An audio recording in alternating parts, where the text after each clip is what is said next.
అందరికీ నమస్కారం. 99 టీవీ వాస్తు కార్యక్రమానికి స్వాగతం. ఈ రోజుల్లో వాస్తు అనేది చాలా మందికి 80% వాస్తు నమ్ముతున్నారు అందరూ. అయితే మనిషికి కష్టాలు నష్టాలు, అసలు మనిషి జీవితం అంటే ఏమిటి, అసలు వెలుగు చీకటి ఎలాగైతే మనకి ప్రకృతి అంటే ప్రకృతికి సంబంధించినట్టుగా వెలుగు చీకటి ఎలాగైతే వస్తున్నాయో మనిషి జీవితంలో, అలాగే కష్టం నష్టం. కష్టం అంటే కష్టాలే, నష్టం అంటే నష్టాలే, సుఖాలంటే సుఖాలే, అంటే వెళ్తురు అనమాట. కష్ట నష్టాలు, సుఖ దుఃఖాలు ఇవన్నీ కూడా మనిషిని అంటిపెట్టుకునే ఉంటాయి. మనం భూమి మీద పడిన వెంటనే ఇవన్నీ మనకి అంటే బాల్యం నుంచి అలా పెరిగి వచ్చే కొద్ది మనం యుక్త వయసుకు వచ్చేటప్పటికి అప్పటికి మనకి వివాహం అయిన తర్వాత కానీ మన సమస్యలు మనకి తెలిసి రావు. వివాహం అయిన తర్వాత, భార్య బిడ్డలు వచ్చిన తర్వాత అప్పుడు మన సంపాదనను బట్టి ఎలా ఉంది మన సంపాదన, మనం ఎంత ఖర్చు పెడుతున్నాం అని ఒక భార్యాభర్తలు ఒక చార్ట్ వేసుకుంటారు అనమాట. వేసుకుంటే వచ్చే జీతానికి ఖర్చుకి టాలీ అవ్వదు, పెరిగిపోతుంటుంది, ఖర్చులు పెరిగిపోతుంటాయి, జీతం తక్కువైపోతుంది. అయితే మరి అందరికీ సొంత ఇళ్ళు ఉండవు కదా, సొంత ఇళ్ళు అందరికీ ఉండవు. ఎక్కడి నుంచో సిటీ నుంచి, ఊర్ల నుంచి వస్తారు. సిటీలో వాళ్ళు అంటే సిటీ వచ్చిన వాళ్ళు సిటీలో స్థిరపడతారు. అంటే స్థిరపడడం అంటే ఇందులో రెండు రకాలు ఉన్నాయి. ఇల్లు కట్టుకుని స్థిరపడ్డ వాళ్ళు కొంతమంది, అయితే ఇల్లు లేకుండా అక్కడక్కడ అద్దెళ్లలో అక్కడక్కడ ఉండి కొంచెం ఏదో అలాగే కష్టాలు, ఆ బ్రతుకు బండిని అలా ఈడ్చుకుంటూ వెళ్ళేవాళ్ళు కొంతమంది. అయితే ఇక్కడ ఒక విషయం ఉంది. మీరు వచ్చినటువంటి అద్దెకు దిగినటువంటి ఇల్లు కనుక, మీరు ఇల్లు అద్దెకు దిగుతారు కదా, ఆ ఇల్లు కనుక మీకు మంచిదైతే, మంచిది ఎలాగవుతుంది మీకు ఎలా తెలుస్తుంది మంచిదో చెడ్డదో? మీ ఇంట్లో మీ భార్యో మీ బిడ్డలో మీరు ఎవరో ఒకళ్ళు అదృష్టవంతులు ఉంటే అద్దె ఇల్లు మంచిది దొరుకుద్ది అనమాట. ఉదాహరణకి ఒక ఉదాహరణ చెప్తాను. ఒక ఇల్లు ఉంది, ఒక ఇంట్లో 2 పోర్షన్లు ఉన్నాయి. ఒకటి ఈశాన్యం పోర్షన్లో ఉంది, ఒకటేమో ఆగ్నేయంలో ఉంది. 2 పోర్షన్లు ఉన్నాయి. ఈ 2 పోర్షన్లు ఏంటి? ఈశాన్యంలో ఉన్నది ఉచ్చస్థితి. ఈశాన్యంలో ఉన్న వాళ్ళు ఎవరైనా సరే వాళ్ళు అద్భుతంగా సంపాదించుకుంటారు, చాలా కుబేర్లు అయిపోతారు. అంటే అద్దెలు చెప్తున్నాండి. యజమాని కనుక ఈ ఆగ్నేయంలో ఉన్న దాంట్లో ఉన్నాడు అనుకోండి, వీళ్ళు పెరుగుతారు, యజమాని దిగిపోతాడు కిందకి. ఎందుకంటే అది నీచ స్థానం. అది అంచేత నేను చాలా చోట్ల చూశాను ఇలాగే. ఒకళ్ళ ఇంటికి తీసుకెళ్లారు వాళ్ళు చూసాం. గురుగారు మా పరిస్థితి ఇలా ఉందండి, అసలు ఇంట్లో కష్టాలుగా ఉన్నాయని ఒక ఇల్లేమో అదే ఒక పోర్షన్ రెంట్కి ఇచ్చాం, దాని ద్వారా ఏమైనా డబ్బులు వస్తాయేమో అద్దె అంటే. మరి ఏమైంది ఏమిటని అడిగితే అద్దె బాగా ఇచ్చేస్తున్నారండి వాళ్ళు.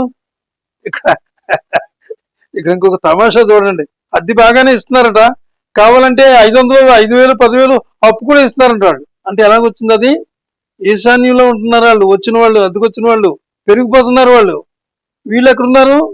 ఆగ్నేయంలో ఉన్నారు, కిందకి దిగిపోతున్నారు.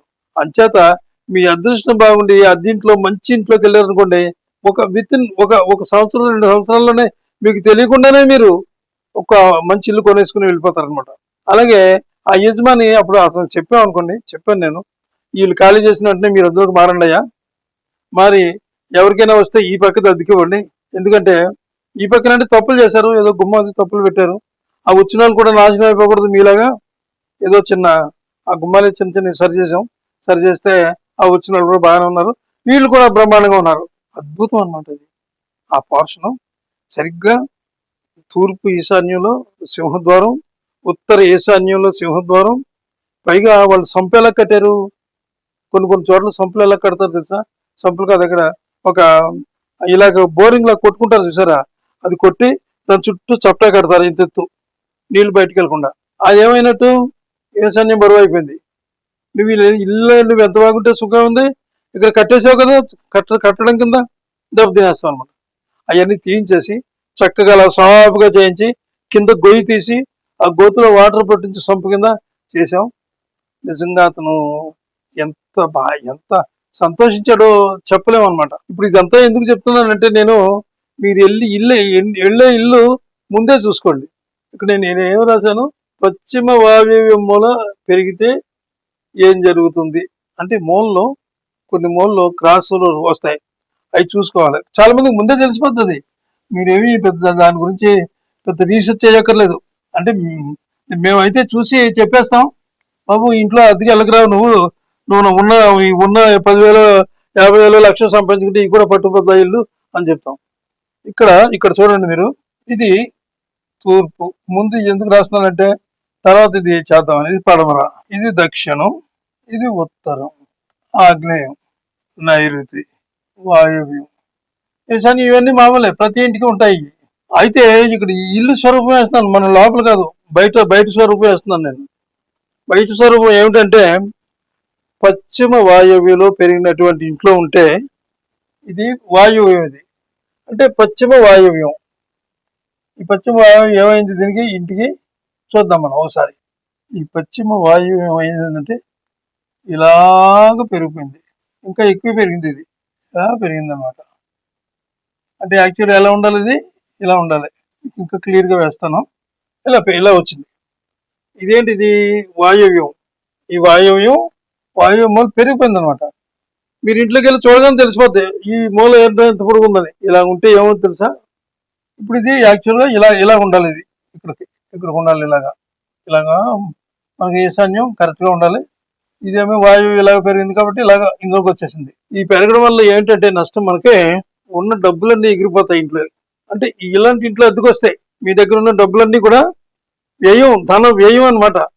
శుభ్రంగా పోతాయి, బయటకు వెళ్ళిపోతాయి. ఎలా వెళ్తాయో తెలియదు. ఏంటి గురువుగారు ఎప్పుడు ఇలాగే ధనం వెళ్ళిపోద్ది, అది వెళ్ళిపోద్ది, ఇది వెళ్ళిపోద్ది అని చెప్పడం కాదు. మీరు వెళ్ళిపోతాయి, జాగ్రత్తగా నేను చెప్పేది వింటే నిలబడుతుంది. అది నేను చెప్పేది. అయితే అందులోనూ సుఖం ఉండదు ఆ ఇంట్లో. ఈ ఇంట్లో సుఖశాంతులు అనేవి ఉండవు. భార్యాభర్తల మధ్య కానీ, పిల్లల మధ్య కానీ, ఆ పిల్లల గొడవలు పెట్టుకోవడం, బయటకు వెళ్ళిపోవడం, ఎక్కడ ఉండడం, లేదా ఏ రూమ్లో తీసుకోవడం, లేదా ఏ హాస్టల్లో ఉండడం, ఇలాగ తల్లిదండ్రులకి మాటలు వినకుండా ఉండి వాళ్ళు ఇంకా ఏం చేస్తారంటే, వాళ్ళు ఇక్కడ ఒక విషయం, కొంతమంది భయపడుతున్నారు. ఏదైనా విషయం చెప్పేటప్పటికి భయపడుతున్నారు, అయ్యి బాబు ఇలా కూడా ఉంటుందా అని. భయపడొద్దు, పుత్ర నష్టం కూడా జరుగుతుంది. పుత్ర నష్టం అంటే పిల్లలు వాయువు ఎప్పుడైతే డ్యామేజ్ అయిపోయిందో పిల్లలకి రకరకాల ఆలోచనలు వచ్చేస్తాయి. ఆత్మహత్య చేసుకోవాలనిపిస్తుంది, అది ఇంకోటి అనుకుంటారు. అయితే అసలు అది ఎప్పుడు కూడా ఒక కరెక్ట్ ఆలోచన విధానం ఉండదు ఆ మైండ్లో. ఎప్పుడూ జిగ్జాగ్గానే ఉంటుంది. అది అది చిరాకు పెట్టేస్తుంది అనమాట. ఈ మూల ఎప్పుడైతే పెరిగిందో చాలా ప్రమాదం ఇది. అలాగే శ్వాసకోశ వ్యాధులు వస్తాయి. ఇందాక నేను చెప్పాను మీకు, ఈ వాయువులో ఇక్కడ పెరిగితే ఇలాగ మనకి గాలి రాదు, ముక్కు నుంచే కదా మనకు గాలి పీల్చుకోకపోతే ఏమైపోతాం మనం అన్నాం. దానికి ఇది ఈ సూత్రం. ఇక్కడ ఎప్పుడైతే డిస్టర్బ్ అయిపోయిందో గాలి మాత్రం ఆడదు. చాలా ప్రమాదం అనమాట ఇది. అయితే మరి ఇలాంటి ప్రమాదం ఉన్నప్పుడు మరి ఇలా ఇల్లు కట్టుకునే వాళ్ళు కూడా అడుగుతారు. ఇంట్లో అతికెళ్లే వాళ్ళ విషయం కాదు నేను మాట్లాడేది. ఇల్లు కట్టుకునే వాళ్ళు కూడా, గురుగారు మరి ఇలాగ ఉంది, మరి మమ్మల్ని ఏం చేయమంటారు అని అడుగుతారు వాళ్ళు. అయితే ఇక్కడ దీనివల్ల ఏంటంటే మీకు ఆర్థికమైన ఇబ్బందులు ఎక్కువగా ఉంటాయబ్బా. ఈ పెరిగిపోవడం వల్ల ఆర్థికమైన ఇంకా మనిషి కావాల్సింది ఏంటబ్బి, కావాల్సింది దేనికోసం కష్టపడుతున్నాం పొద్దున్న నుంచి రాత్రి వరకు. అంటే కార్మికులు కానీ, కర్షకులు కానీ, ఉద్యోగాలు చేసుకునే వాళ్ళు కానీ, ఇవి వెళ్ళి డ్యూటీలు ఎందుకు చేస్తున్నాం, డబ్బుల కోసమే కదా.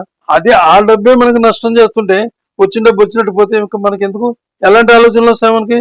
ఇంటికి వెళ్తే భార్య అవి లేవంటారు, ఆ పిల్లలు ఏమో స్కూల్లో పుస్తకాలు లేవంటారు, ఆ మాస్టర్ ఏమో బయటకు వెళ్ళిపోమన్నాడు అంటారు, ఫీజు కట్టలేదు అంటారు.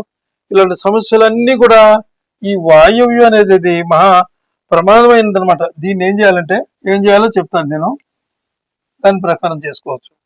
చేసుకుంటే బాగుంటుంది. అది మీకు ఇలా ఉంది, వాయువు ఇలాగ ఉంది, ఇది ఈశాన్యం కదా.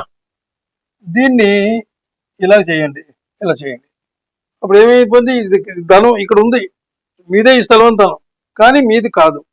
ఉదయం దాన్ని వదిలేసి మీరు బాగుపడతారా, దాన్ని కలుపుకుని మీరు నాశనం అయిపోతారా?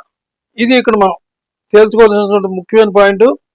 దీన్ని ఎప్పుడైతే మీరు వదిలేశారో ఇది మనది కాదు, దీంతో మనకు సంబంధం లేదు అని వదిలేసేయండి. ఇప్పుడు అద్భుతమైనది, మీకు మంచి అసలు ఏ రకమైన ఇబ్బంది ఉండదు. లేదు అబ్బాయి ఇది ఉండాలండి, మాకు కుదరదండి, ఇది లేకపోతే అలాగండి, ఇంత స్థలం వదిలేస్తామండి అని ఇక్కడ ఏదో స్థలం, ఇక్కడ ఏదో గుమ్మం పెట్టుకుని, ఇక్కడ ఏదో మొక్కలు వేసుకుని అవి వేసుకుని నానా చండాలం చేసుకున్నారా, ప్రమాదంలో పడిపోతారు. ఎప్పుడు కూడా ఈ మూలలో స్థలం పోతే పోయిందని వదిలేయాలన్నమాట మనం. ఆ స్థలం మనది కాదు. ఇది మీరు ఈ సూత్రం కనుక మీరు గ్రహించినట్టయితే వాయువులో ఉత్తర వాయువులో ఉండేటటువంటి ఆ సమస్య తీరిపోద్ది. మరి ఈ వాయువు మూల పెరిగినప్పుడు ఇలాంటి సమస్యలు వస్తాయి. జాగ్రత్తగా దాన్ని సమానం చేసుకుని ఆ ఇంటికి బయట ఉన్న స్థలాన్ని వదిలేయండి, మంది కాదని చక్కగా బాగుపడండి. మీరంతా బాగోవాలనే ఉద్దేశంతో మేము ఈ కార్యక్రమం చేస్తున్నాం. సర్వే జన సుఖనోభవంతు అంటారు కదా, మీరందరూ బాగుంటేనే మాకు సంతోషం. మరి రేపు ఒక మంచి వీడియోతో మళ్ళీ మిమ్మల్ని కలుస్తాను. అంతవరకు మరి సెలవు. కానీ మా రిక్వెస్ట్ ఏంటంటే దీన్ని లైక్ ఇవ్వండి, సబ్స్క్రైబ్ చేయండి, 10 మందికి షేర్ చేయండి. ఉంటాను. నమస్తే.